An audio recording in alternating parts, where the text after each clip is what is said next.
How to download Feather Client in Minecraft PE 1.21. So to download and use Feather Client in Minecraft PE 1.21, you'll need to join the Feather Client Discord server to access the download link. So first, go join the Feather Client Discord.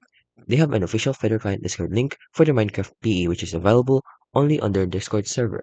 Then locate the download file. So once you open the Discord file, navigate to the designated download section and then download the mod. So select the appropriate Fighter client download for Minecraft PE 1.21 and then initiate the download and wait for it to load and then click it on your folders or your file.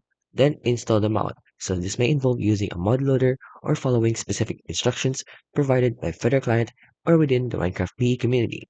And then, lastly, you have now successfully downloaded or installed the Feather client in Minecraft so you can now enjoy Feather client. So once installed, you can launch the Minecraft PE and utilize the features and enhancements provided by Feather Client. And as you can see here, this is what it will look like in Feather Client 1.21.5.